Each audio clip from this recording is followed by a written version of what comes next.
Agradecemos al consejero Martín Vegas Torres por su posición y le damos la palabra a la viceministra Carolina Helfer. Bien, para poder cerrar de alguna manera la reflexión sobre este tema, me gustaría subrayar algunas ideas. El Ministerio de Educación, por supuesto, que tiene como principal intención, motivación y también es su deber atender a todos los niños, y todos los niños requieren educación. Cuando fijamos nosotros las normas que van marcando todas el proceso educativo, siempre está en nuestra intención lo mejor para los niños. Siempre pensamos en el derecho superior del niño y del adolescente. Entendemos muchas veces la inquietud de los padres de familia que viven un poco apurados a veces por tratar de que sus niños que se desenvuelven muy bien entren a la escuela más pronto porque consideran que se pierde a veces un año. Lo hemos escuchado esto muchas veces en los argumentos de los padres.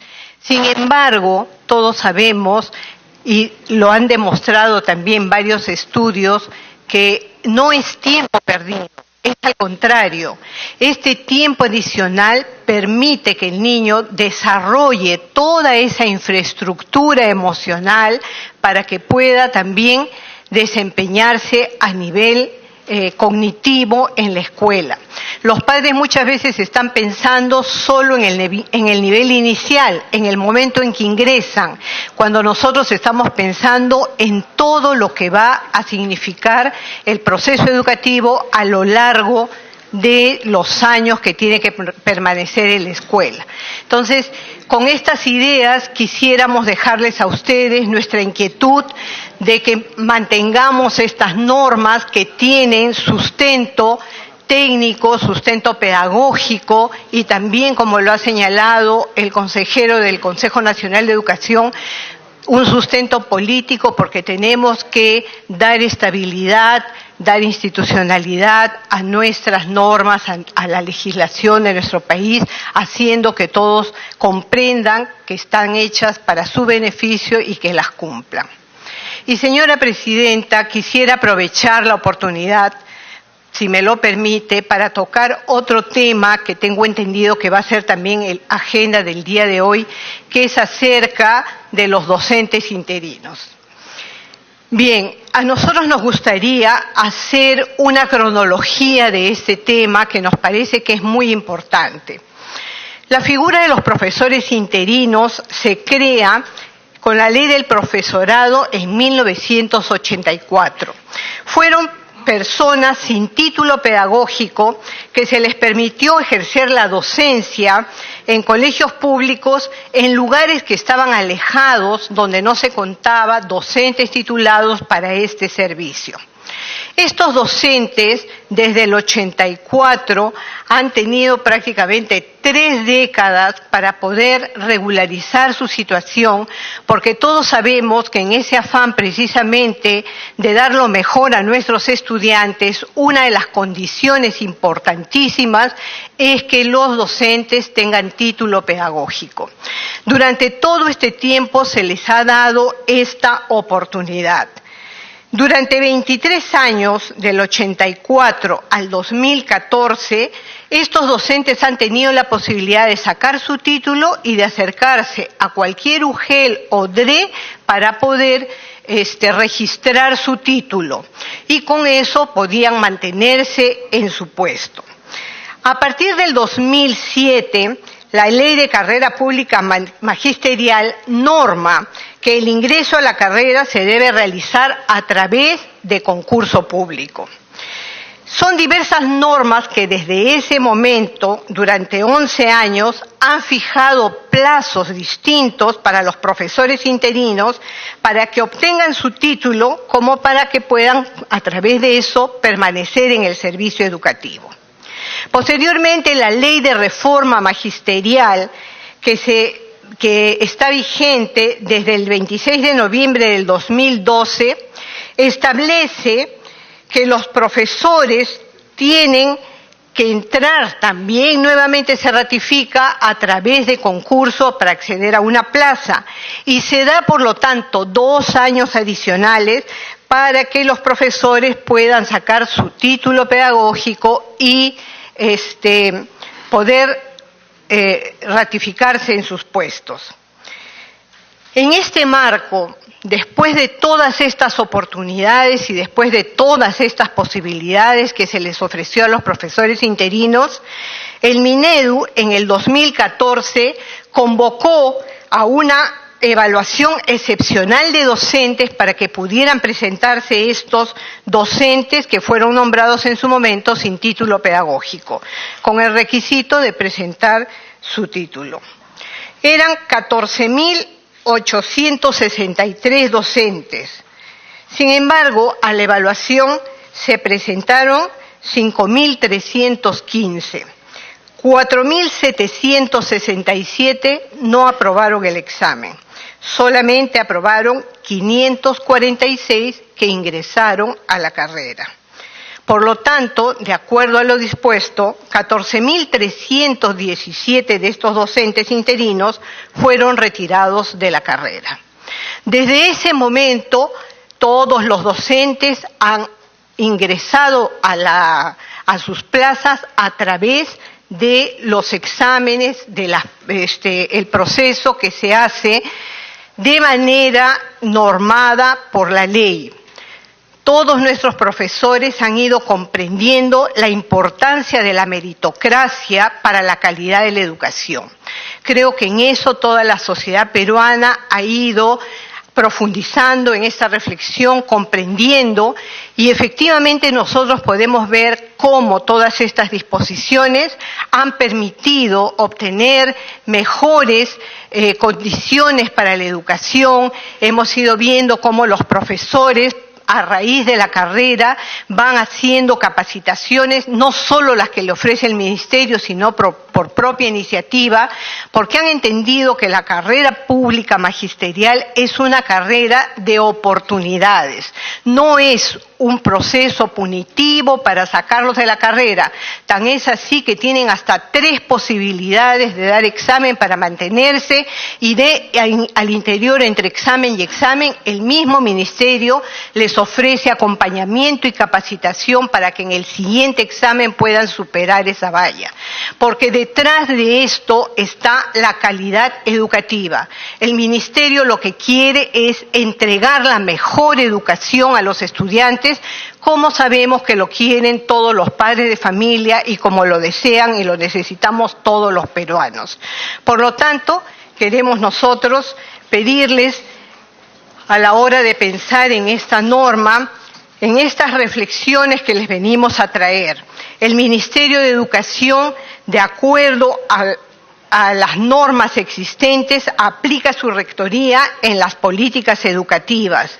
También algunos casos han sido judicializados y tanto el Tribunal Constitucional como el Poder Judicial han constitucionalizado la rectoría de estas políticas, porque detrás de ello está, como decimos, la meritocracia, la calidad educativa, el bienestar superior de los niños.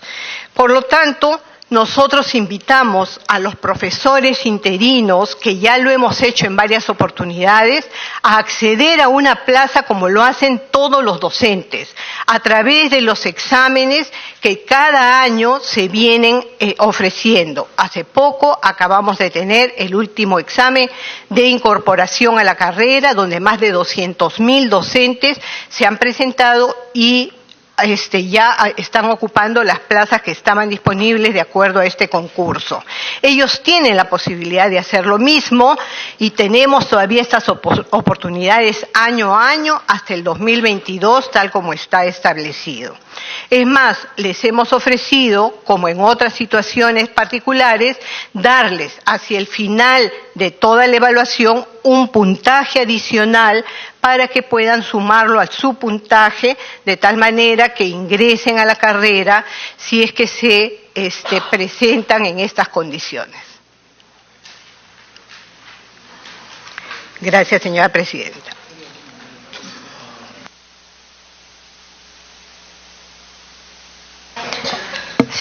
Ya.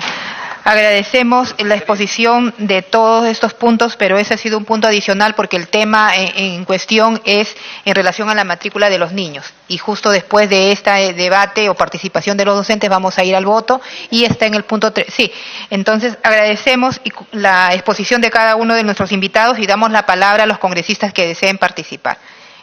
Le damos la palabra al congresista Lucio Ávila. Congresista Lucio Ávila. Gracias, presidenta. El congresista Lucio Ávila. La congresista Tamara Arimborgo le pide una interrupción. Sí, concedida. Congresista Tamara, tiene la palabra. Gracias, presidenta. Solo para no dejar en el imaginario ahorita de los colegas congresistas la posición de la viceministra de Educación respecto a los maestros interinos. Sé que este tema lo vamos a tratar inmediatamente, pero, presidenta, no podemos venir a mentir. Ya lo ha venido haciendo la viceministra en otra oportunidad y ahora también lo está haciendo el ministro de Educación. Nosotros hemos trabajado 1 año y medio con congresistas de diferentes bancadas. Hemos recogido los títulos pedagógicos de los maestros desde el 2001. Tengo títulos, presidenta, desde el 2001, 2002, 2007, y acá habrá más documentación de los maestros interinos. Esto por malas prácticas administrativas, estos maestros interinos no podían acceder a la prueba que se aplicaba en ese momento. Se le ha pedido al ministro de Educación que revise caso por caso y que finalmente evacúe un informe, pero caso por caso, no podemos andar generalizando. Ojalá que la viceministra se quede y pueda escuchar cada uno de nuestros argumentos. Gracias, congresista Ávila. Gracias, presidenta. Tiene la palabra el congresista Lucio Ávila. Gracias, presidenta. Un saludo a todos los colegas de la Comisión de Educación, también a los funcionarios del Ministerio de Educación. Quiero hacer una invocación. Este Congreso no debe estar de espaldas a los intereses de nuestro pueblo. Nos han pintado muy bonito respeto a las normas, dicen. ¿Cuáles normas? Yo tengo casi 40 años de docente universitario. Conozco la realidad de mi región educativa. Y conozco también la realidad de la educación en los países del primer mundo, como Estados Unidos, Inglaterra, Europa. ¿Y sabe qué? Nos están trayendo aquí normas que encajan a esa realidad, tal vez a una realidad muy exclusiva de aquí de Lima también. Normas, ¿qué cosa? Que defienden estrictamente el interés de la educación privada. Nosotros cuando estuvimos en la Comisión de Educación hicimos un cálculo. ¿Sabe cuánto de pérdida les va a corresponder a estas empresas, por decir, que hacen, en inglés se llaman el profiteering, que hacen el negocio con la educación privada, ya sea inicial, secundaria, superior? Si nos restringimos estrictamente a lo que es educación inicial, 1.000 millones de soles es lo que perderían si nosotros permitimos que los niños puedan matricularse hasta el 31 de julio. Entonces no se trata de que aquí respetemos las normas. ¿Y quién respeta los derechos de los padres de familia? Hablan de una realidad utópica, inexistente. Esas normas encajan, ¿saben qué? Para una realidad del mundo americano, donde al niño se le recoge desde la puerta de su casa, se le da la alimentación, tiene una infraestructura de primer nivel, y tiene la infraestructura hasta para poder descansar y tomar su siesta, y para poder almorzar, y para poder hacer deporte, y luego para poderlos trasladar a la puerta de su casa nuevamente. ¿Y qué es de la realidad, por ejemplo, de mi región, donde educación inicial no se abastece el Estado, donde existen los guaguaguasis? No sé si se entiende esa palabra, pero así se denomina, guaguaguasis, guaguautas, tanto en aymara como en quechua. ¿Existe siquiera un aula? Funcionan, yo tengo las pruebas, funcionan en salones comunales, en piso de tierra. No hay alimentación para ellos y solamente un promotor es el maestro, que ni siquiera gana el sueldo mínimo. ¿Cuánto gana? 350 soles y trabaja todo el día. Entonces, ¿dónde encajan, señores que ustedes son los expertos, nos deben decir dónde encajan esas famosas normas que hay que respetarlas muy escrupulosamente. ¿Dónde? ¿Dónde encaja para esa realidad? Entonces vuelvo a reiterar, aquí el Ministerio de Educación está de espaldas a los intereses reales de los padres de familia. No nos vengan con el cuento de que estamos luchando por una educación oportuna y de calidad. ¿De qué calidad hablamos? ¿De qué calidad hablamos cuando se llega a la etapa de la educación universitaria? Donde muchas universidades privadas venden los títulos. Hay pruebas. Nosotros tuvimos la oportunidad, cuando fuimos rector, encontrar en una universidad en el sur del país 348 títulos vendidos de diferentes especialidades. Ni siquiera cumplían los que estaban obteniendo los títulos, ni siquiera cumplían los requisitos de tener los certificados oficiales de secundaria. Entonces, ¿de qué tipo de calidad de educación estamos hablando?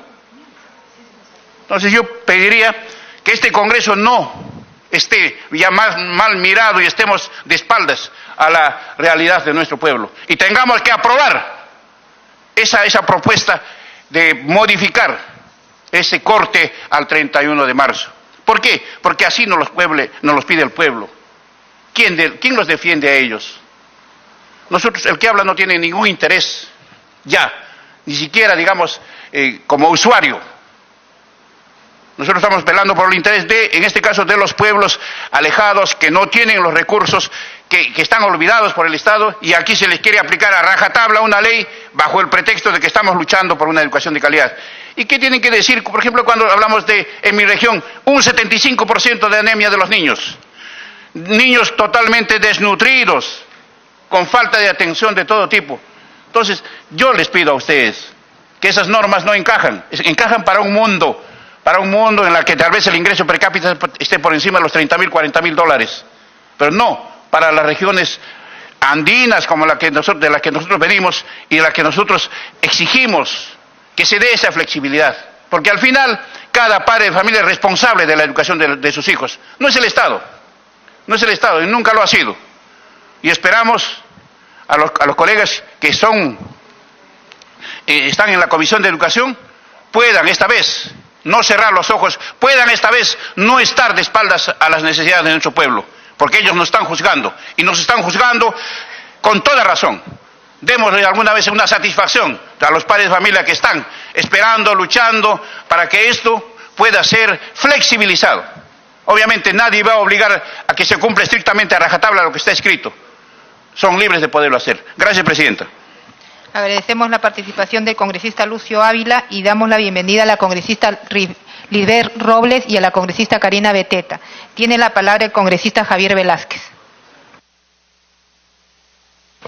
Presidenta, buenos días, saludo a la viceministra, saludo a los miembros del Consejo Nacional de Educación. Sobre el primer punto, yo creo que esperamos, Presidenta, del Ministerio de Educación una solución a este problema.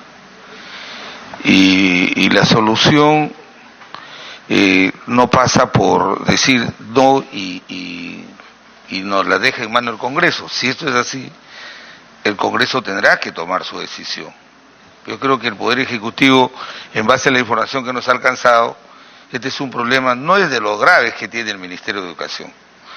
Y el tema del mérito en la educación, Presidenta, es fundamental. En un país donde la política educativa tiene como una línea general, o el objetivo general es resolver problemas de cobertura y no de calidad de educación, también nosotros creemos que ahí hay un error de percepción del gobierno en los últimos años. Y yo solamente quisiera lamentar, Presidenta, de que el Ministerio de Educación no plantee la solución a los problemas que el propio sector ha originado. Fíjense, y lo digo como autocrítica, nosotros en el gobierno dimos la ley de reforma magisterial y concebimos para ese entonces que el profesor que no calificaba 2 veces, no superaba la evaluación, a la tercera lo deberíamos sacar del aula. Entonces, pero los tiempos pasan y, por ejemplo, hay un estudio que ha hecho la Fundación Bill Gates que ha podido acreditar que la evaluación punitiva del maestro no ha resuelto el problema en la mejora de la calidad de la educación.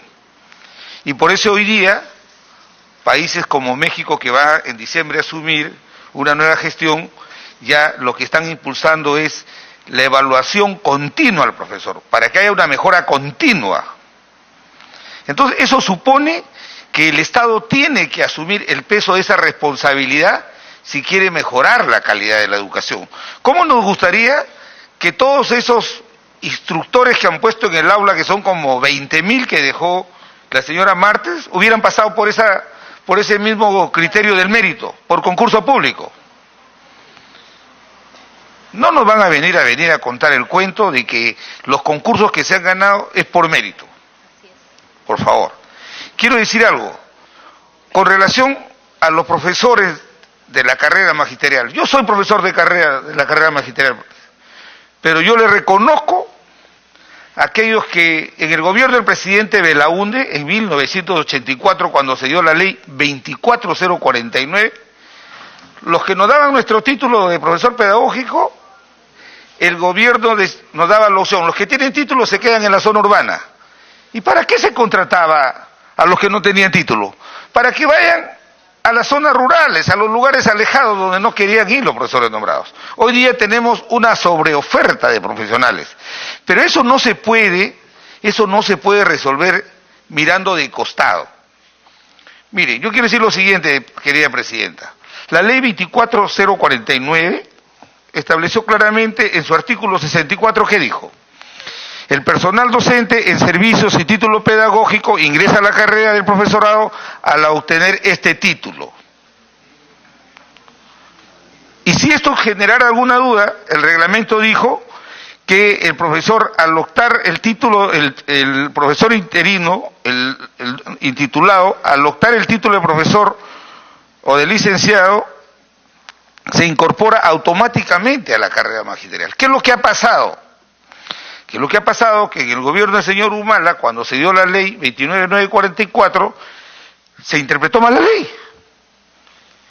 Si bien es cierto, en el interín habían muchos profesores que al obtener sus títulos inmediatamente fueron incorporados, han habido miles que por razones de las direcciones regionales de educación no fueron incorporados automáticamente. Y luego se ha hecho lo mismo que se ha hecho con los directores de los centros educativos de educación básica. La ley de la carrera magisterial hablaba de una evaluación de desempeño y acá la anterior viceministra, a la cual la señora viceministra ha reemplazado, vino y fue honesta en decir que ellos no hicieron evaluación de desempeño porque no vieron los recursos. Claro, ¿cómo no va a haber recursos en el Ministerio de Educación si nos encontramos ante una paradoja? Se predica con el ejemplo. Los altos funcionarios también tienen que acceder a esos cargos por mérito. Pero a veces me deja en duda eso, porque más gastan en consultorías y en asesorías, que en promover políticas que vayan en el mejoramiento de la calidad de la educación. Es una injusticia, señora viceministra, con el mayor respeto, señores miembros del Consejo de Educación. Creo que el Parlamento, y el argumento fácil que se ha dado, es decir, los parlamentarios no tienen iniciativa de gasto. Con mucho gusto, como dice Edgar Ochoa, me pide una interrupción, presidenta. Le damos la interrupción al congresista Edgar Ochoa, pero quiero precisar, colegas, que el punto de discusión, aporte o pregunta es en relación a la matrícula de nuestros niños. Solamente en el marco de esta estancia, muy brevemente, además, presidenta, solamente para además podamos retomar el tema inicial. Lo que se dice el congresista Velázquez es curioso, presidenta, porque en realidad, por ejemplo, ahora, colegas, bajo el estigma de la meritocracia, un director que ha ganado el concurso por mérito, por meritocracia, en caso pueda volver a ser evaluado en segunda ocasión, pierde su plaza de origen. Es decir, si a la tercera es ratificado nuevamente como director, pierde su plaza. O sea, si a la tercera ya no es ratificado como director, ya no tiene plaza docente. O sea, ¿eso es meritocracia? Por eso, presidente, estoy presentando el proyecto de ley para modificar esta ley, lamentablemente a través del cual el Ministerio de Educación dice, es meritocracia, pero los directores buenos que se someten a una evaluación por competencias y son ratificados como competentes, en una segunda ocasión se quedan sin plaza docente. Solamente por reflexión, presidente. Entonces creo que ahí sí, efectivamente, como dice el congresista Velázquez, hay que revisar la percepción y concepción que el Ministerio de Educación está teniendo sobre meritocracia. Muchas gracias, presidente. Termino brevemente, presidente. Disculpa que me haya salido porque justamente escuché a la viceministra y quería aprovechar la oportunidad para decirle que entiendo la enorme responsabilidad que tiene el Ministerio y el Consejo Nacional de Educación. Pero cuando hay una problemática en la que el Parlamento durante año y medio ha venido estudiando multipartidariamente esta problemática, o le da la resolución, la da el Ministerio de Educación o la da el Congreso. El Congreso tiene autonomía para hacerlo. Y nosotros no estamos promoviendo una iniciativa de gasto. Lo que nosotros estamos diciendo es que las leyes se tienen que cumplir para todos. Y una cosa es evaluación de desempeño y otra cosa es evaluación para acceder a la carrera magisterial. Lo dice claramente la actual ley de reforma magisterial y lo han reconocido acá los viceministros del señor Saavedra y la señora Martens. Entonces, si no nos plantean una propuesta de solución, la solución la tiene que dar este Congreso, presidenta. Este Congreso no puede estar de espaldas a la gente. Por eso lo digo con el mayor respeto. Sé la complejidad de lo que es tener una función pública de viceministro, de ministro, de miembro del Consejo Nacional de Educación. Pero este es un problema en el que tenemos que tomar una decisión. Y lamentablemente no vemos de parte del Poder Ejecutivo y del Ministerio de Educación un ánimo de querer plantear una solución. Se ha reconocido, no se ha hecho a los exdirectores y a los profesores interinos la evaluación de desempeño, aquellos que la ley establecía que podían hacerlo 2 años después de vigencia de la ley, y lo más grave es que aquellos que por mandato de la ley 24049 eran nombrados automáticamente cuando tenían su título pedagógico antes de la vigencia de la ley, han sido sacados. Entonces, un parlamento democrático no puede de ninguna manera pasar por alto esto, y por eso quise intervenir para hacerle llegar una exhortación respetuosa a la viceministra, a los respetables invitados, porque están en nuestra casa y debemos tratarlos así, con mucho respeto. Pero lo digo con firmeza, presidenta, porque soy consciente de que aquí hay un problema que el Parlamento lo tiene que resolver si es que el Ministerio de Educación no plantea una propuesta de solución. Hay mucha gente que, como bien lo ha dicho la viceministra, hay mucha gente que nos hemos preparado para ser profesores. Hay otros que entraron interinamente y con el modesto sueldo que han tenido, han logrado estudiar, sacar su título pedagógico, han hecho sus maestrías y los han sacado. Entonces, eso no lo podemos de ninguna manera permitir. Por eso es que me parece muy bien y saludo que ese punto esté en la agenda y que el Ministerio de Educación, con el mayor respeto, se lleve esta preocupación para ver de qué manera nosotros, de una vez por todas, le damos una solución definitiva. Gracias, presidenta, por permitirme. Agradecemos la participación del congresista Javier Velázquez. Le damos la palabra al congresista Alberto Oliva. Buenos días, presidenta, estimados colegas. Si bien es cierto, hemos escuchado 2 temas muy importantes que se está tocando el día de hoy acá en esta comisión. Lo que quería pedirle, señora presidenta, es que a través de su intermedio solicitarle a los señores representantes del Ministerio de Educación, al señor consejero también Martín Vegas, para que puedan quedarse durante la sesión a fin de también de poder escuchar la opinión del señor Martín Vegas referente justamente a este proyecto de ley que promueve el ingreso a la carrera magisterial de los docentes nombrados interinos. Es muy importante también escuchar la opinión de ellos. Muchas gracias. Gracias, congresista Alberto Oliva. Yo le pido al señor Martín Vegas que nos dé el espacio porque ahora terminamos con lo de la matrícula escolar y luego tocamos el otro tema porque si no nos ampliamos y al final no avanzamos con la agenda. Lo vamos a considerar lo que usted está pidiendo. Le damos la palabra a la congresista Lisbeth Robles. Muy buenos días, presidenta. A través suyo un saludo respectivo a nuestros colegas, los parlamentarios. Un saludo también a la señora viceministra, miembros del Ministerio y también al Consejo Nacional del Ministerio. Aquí hay una gran inquietud. Quien le habla pues es también maestra, educadora y sobre todo conocedora de esta gran problemática. Justamente miramos lo que dice el folder, ¿no? Si adelanta mi matrícula, limitas mi aprendizaje. totalmente falso, porque recordamos que tenemos lo que es el plan también del el CUNAMAS que hoy en día se da. No es solamente juegos, sino también parte de una pequeña aprendizaje que se pueda dar, lo que hoy en día en muchas entidades privadas justamente se da lo que es la estimulación temprana. Para ello, señora presidenta, a través suyo, justamente yo quería reiterar lo siguiente, porque la educación tiene que ser totalmente articulada desde los primeros años, inicial, primaria, secundaria, y ver qué metas es lo que se traza cada maestro, cómo quiere recibir un maestro de primaria cuando le ha tenido los maestros hacia inicial. Señora presidenta, yo sí solicitaría que el ministerio vuelva como antes. No teníamos problemas cuando los niños estudiaban hasta el 31 de julio. Teníamos muchos de los estudiantes y hoy en día que nosotros somos adultos, hemos terminado a los 16, 17 años tranquilamente, 15 para 16.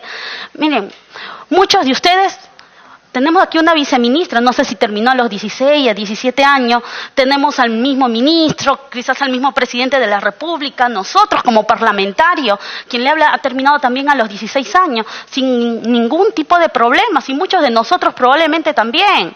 Entonces, ¿por qué hacer, creo yo, un problema de lo que no había el problema? ¿O qué padres se han quejado de decir, ¿por qué a mi niño lo estoy adelantando?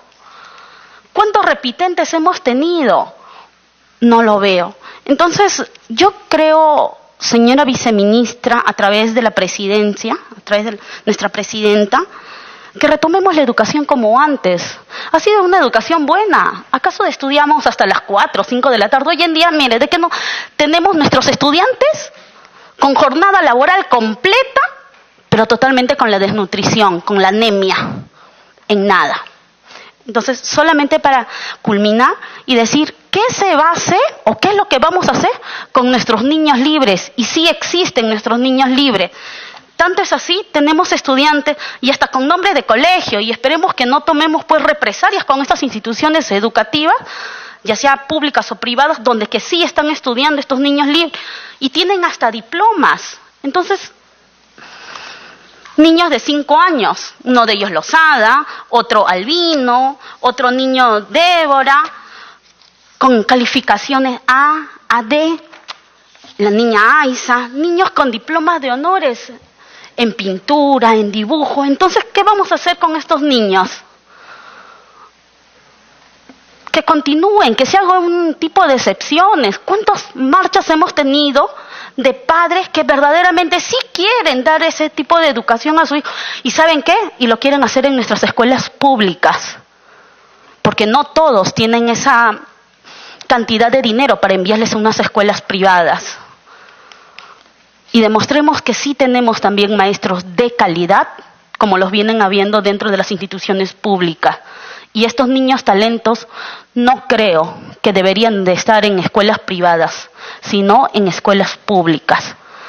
Para culminar, solamente, señora presidenta, a través suya la viceministra y todos los que le acompañan, yo le pediría que vuelva la educación hasta el 31 de julio, para que nuestros niños, no tanto en que no pierdan, siempre hemos tenido y muy buenos resultados. Y nuevamente reitero que por única vez, señora presidenta, estos niños dejen de ser alumnos libres. Muchísimas gracias. Agradecemos la participación de la congresista Lidia Robles y como último orador lo tenemos al congresista Johnny.